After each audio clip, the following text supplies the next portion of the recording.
On avait eu envie, tous ensemble ici, de proposer une réflexion commune, une émulation après cette pandémie qui nous est tombée dessus et qui a révélé beaucoup de fragilité, certaines forces aussi. Et donc, on s'était dit qu'il fallait se rencontrer, parler, échanger des idées, des pratiques. Cette crise, finalement, c'est une crise systémique où tout est lié, hein, l'économie, l'écologie, la santé. Et que c'était sans doute aussi une crise de sens. D'abord, en fait, on est ici un peu comme si on était dans un grand salon, comme si on vous recevait chez nous. C'est qu'on n'est pas là pour donner des vérités. En fait, on est là vraiment pour échanger et pas du tout pour prôner une bonne parole ou pour sortir des théories. Pourquoi on a fait Changeons ? Parce qu'on a vraiment envie de mobiliser les actions positives en faveur d'un changement du monde, vers quelque chose de vertueux, basé sur des valeurs humaines. Et on ne parle pas que d'écologie, on ne parle pas que d'humain, on parle d'un ensemble. Et on n'est pas utopiste en disant ça. On est convaincus qu'on peut le faire parce que tous ensemble ici, tous ceux qui sont là, si vous êtes là ce soir, c'est parce que vous tous, vous changez le monde.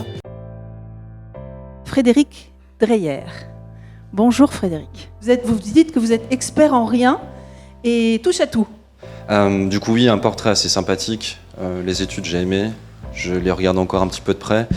Mais ce qui me fait motiver au quotidien, et c'est un peu le sujet, c'est l'intelligence collective. C'est-à-dire que tous ensemble, on est capable d'être moteur de notre changement et notre action. Quand on parle de digital, je suis monsieur digital, il paraît-il, parce que c'est ce que je représente à l'EPFL dans la faculté où je suis.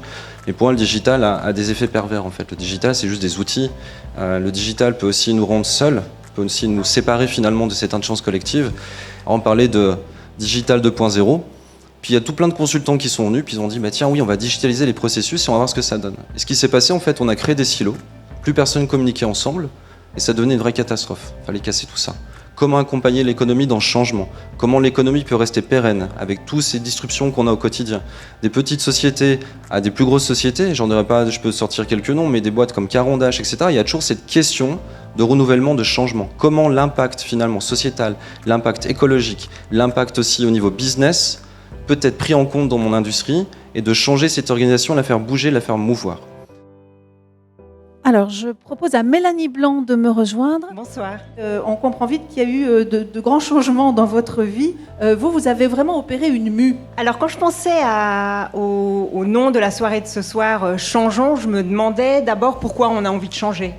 Certains ont envie de changer le monde, certains la société, certains de job. Et quand j'y réfléchissais, je me suis dit, il y a toujours un sentiment d'insatisfaction. On a envie de changer quelque chose qui ne nous convient pas. Autrement, si tout va très bien, en général, on se pose même pas la question.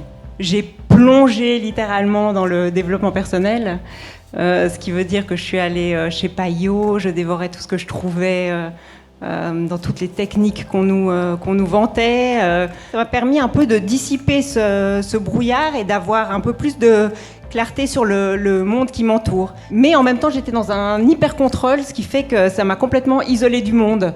Je supportais plus mes copines qui râlaient parce que je me disais mais moi j'ai trouvé la solution, je vais arriver à mettre ça en place. J'ai été une adepte du développement personnel, mais version prêt-à-porter, donc c'est un peu pour tout le monde pareil. Et puis après, effectivement, si vous faites tout à la lettre, en général, ça va pas mal, quoi. Et j'appelle Marc Milton. Merci, bonsoir. Bonsoir. En quoi tout ça est un véritable enjeu de changement, cette histoire d'écoute et de connaissance de soi ? D'abord, j'ai envie de vous dire que je suis assez ému d'être là ce soir avec vous parce que c'est la première fois que je me retrouve avec un groupe de personnes dont l'intention très claire, c'est changeons. Et puis cette invitation m'a vraiment amené à aller au profond de moi, me dire mais quelle est la relation que j'ai avec le changement dans ma vie ? C'est que j'ai perdu ma mère à l'âge de 9 ans. Et ça a été un changement imposé par la vie, des moments très difficiles bien sûr. Et j'ai vécu aussi, je peux voir avec le recul, ce que Boris Cyrulnik a appelé un merveilleux malheur. Je vois que ça m'a été utile d'apprendre aussi à embrasser les changements qu'on ne commande pas, qu'on ne contrôle pas, qui nous amènent vers cette notion de résilience. Et je me suis posé une question qui a conduit en fait toutes ces années et tous ces projets, c'est qu'est-ce qui fait qu'on ne m'a pas appris à l'école à écouter ?